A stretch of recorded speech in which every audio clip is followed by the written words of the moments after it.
Hello everyone and welcome back. I'm Duke Silver and today we are playing the Fates. Personally one of my favorite character or heroes to play. And because of this start right here, getting Polywoggle on turn 1 is just exactly what I want to be doing on Fates. Honestly, playing with Polywoggles in general is just very satisfying. You get those nice like power spikes and there's the RNG element and the fact that you get basically a free golden version early, giving them the extra stats. Just makes them makes it work very well. So and also there's this little interaction that we just saw where the faded Polywoggle slayed. It has to be the one, like the first Polywoggle you buy is your faded Polywoggle, so that's the one that has to slay for the faded distinction to be transferred to the transformed character. So now our Shadow Assassins are our faded unit. But yeah, so we take some damage early, but fortunately it's not too much. We minimize damage in these fights pretty well. We are down to 29 pretty early, but now we're going to get a level 3 treasure and have a very large Shadow Assassin.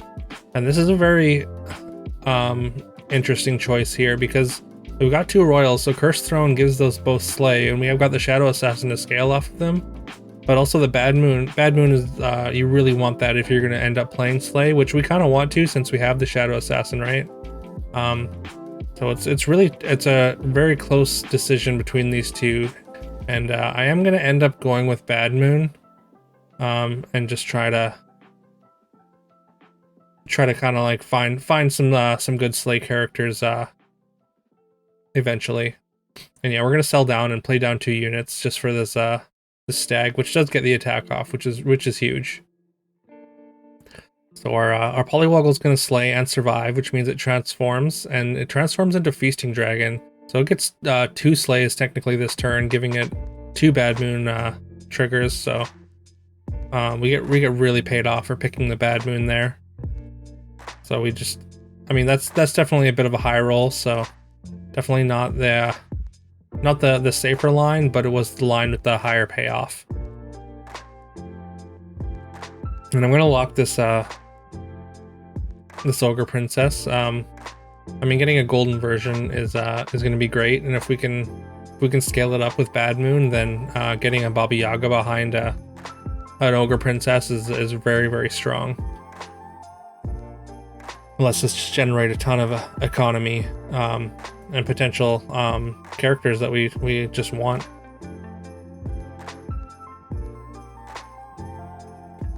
And we're gonna golden this poly as well, and Hermes Brutes is perfect.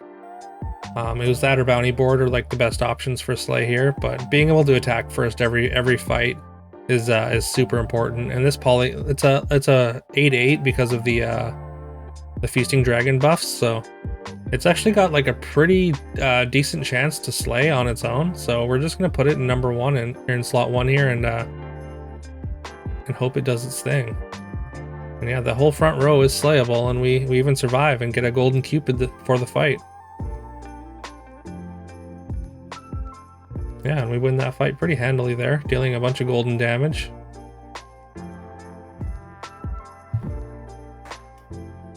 No, I was thinking about taking the Medusa, just because Medusa is a great slay character. So like if we can put a River Wish mermaid behind it, then that's pretty great.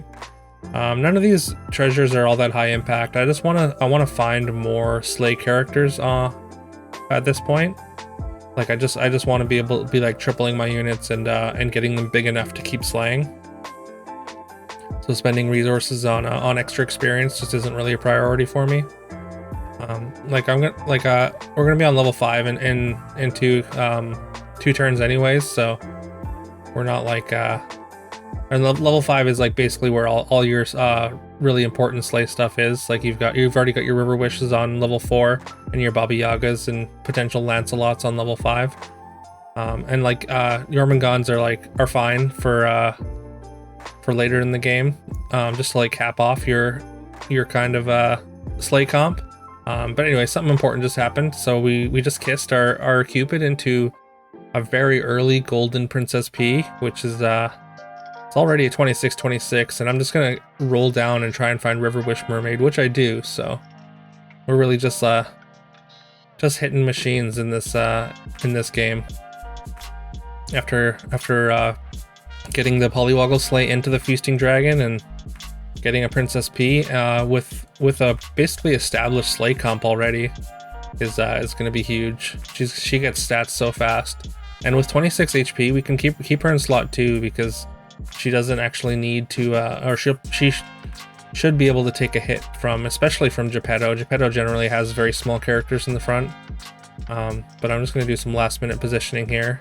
I'm going to put the Shadow Assassin in number 1, and actually, yeah, the Tweedledee was very large. It might have been able to take out the Princess Pea, so fortunately it doesn't hit it, or it gets taken out and then has a smaller attack version that does not take out the Pea, and Pea gets a Slay.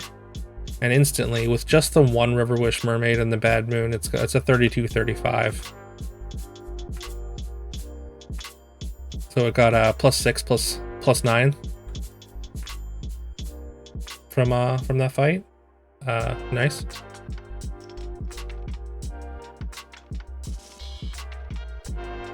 And yeah, I keep passing by these Sporkos, but like, I mean, I'm on level 5 now, so like I really just want to find Baba Yaga and Lancelot, and I kind of screw up and get the Fancy Pants buff on the chicken there, which I definitely shouldn't have.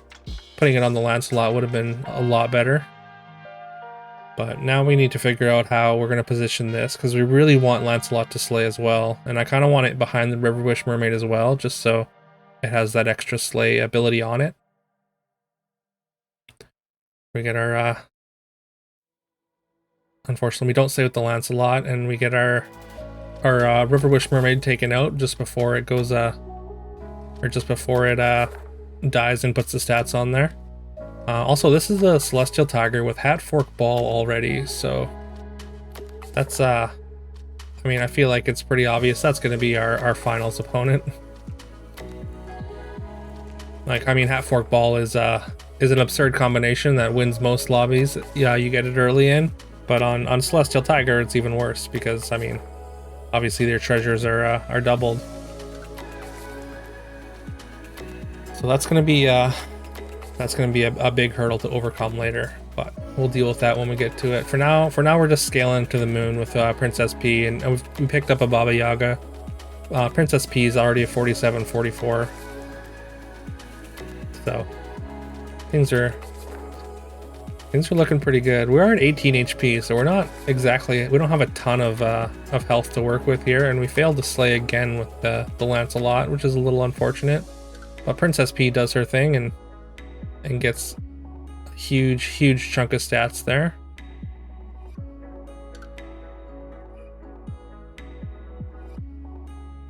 Unfortunately, River Wish Mermaid suicides, and we don't get the second slay, even though she gets a second attack. And since Lancelot finish this quest, we're gonna get an evil eye out of that. So and I mean, like, this shoulder fairies in the shop is absolutely huge, so we're definitely gonna pick that up. That's gonna make a big character have on the front line as a target to attack into instead of our slay characters, hopefully. And again, we're at 18 HP. I don't feel incredibly secure. This Snow Angel's probably at level 6 already.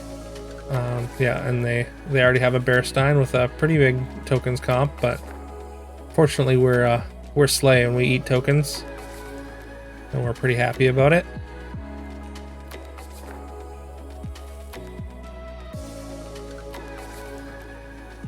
And our River Wish Mermaid survives that attack, which is important because our P is going to get another attack off, and we're going to get two slays and just like really scale here. And this is only with one River Wish and one Baba Yaga, neither of them which are upgraded, and we've already got her up to 154-200. And these shoulder fairies are going to mirror that. Since we're getting so many slays as well, the Shadow Assassin is scaling out of control and giving those shoulder fairies a good amount of attack as well. Poor Lance is not keeping up with the scaling, unfortunately. But yeah, we combine those shoulder fairies and make an absurdly large character, but yeah, we just skip those treasures because there's nothing else on 5 that we want at all. The only thing that we'd really want to replace here is maybe the boots for a horn. Like we want to keep the bad moon for scaling. And here's that celestial tiger again. They have some pretty big characters, but our P is a little bit bigger. Not to mention our shoulder fairies are big and tanking all kinds of damage there. And yeah, our big characters and giant back row ranged character take care of that. And there's the Horn of Olympus. I'm gonna get rid of the boots here. Our characters are big enough to take a hit, and we're gonna take another P, which is definitely greedy, and probably shouldn't have taken it. It's only got 24 attack, so it's probably not worth it. But I just my eyes are full of greed, just trying to really pop off here.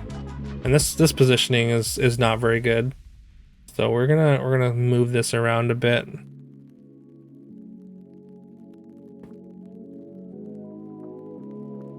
Like we're gonna try and get the second P to slay, but with 24 attack, it's not incredibly likely. But because we don't really want it to go first, because we want to just get our important slays in first with the golden P, and it gets taken out by a smite. So, I mean, on this board, it might have actually slayed against the tokens player, and they can tell that we're gonna gobble them up here.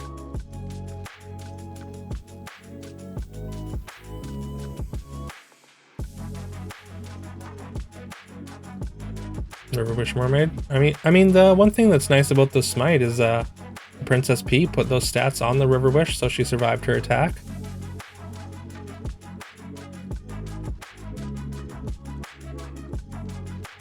All right, now we got 2 Baba Yagas.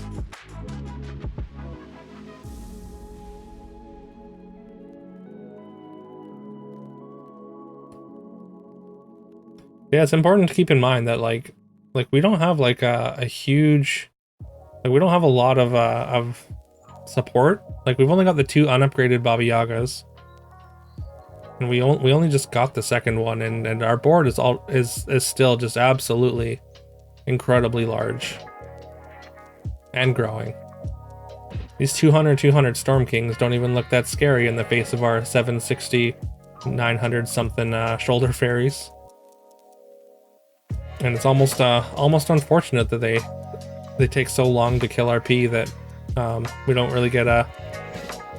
get the big attacks from the Baba Yagas until late, but we don't manage to kill them there, so we're gonna go one more round, which just means more scaling for us.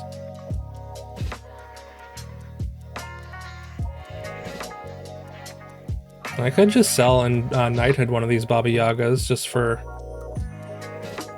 a ton of scaling, but I do roll past it. And yeah, switching into Sadrak is exactly what I wanted to do here. Getting to go first is just super important.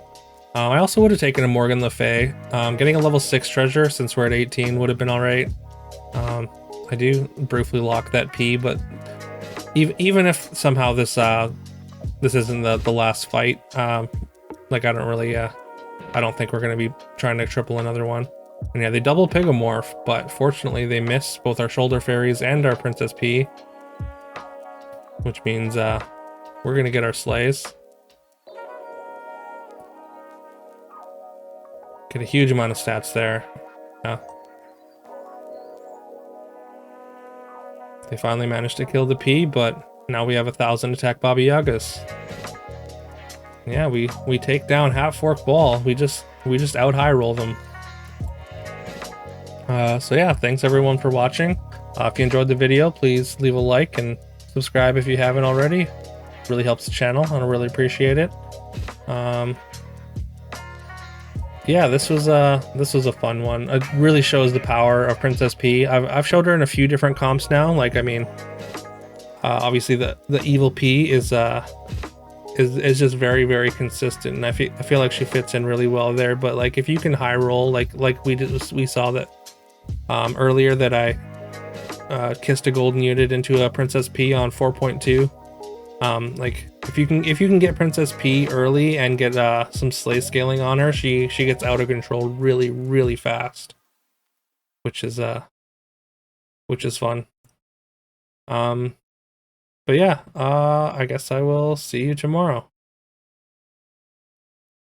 Oh, sorry. I know we're not doing any more giveaways at the moment, but leave a comment anyway. Tell me what you think of this build. Tell me what you think of Princess Pea now that we're over a week into this patch now, and is she underperforming? Is she overperforming? Do you think she's too good? Do you think she's not good enough? I've heard all kinds of takes so far, so I'm really curious how the opinion evolves over time.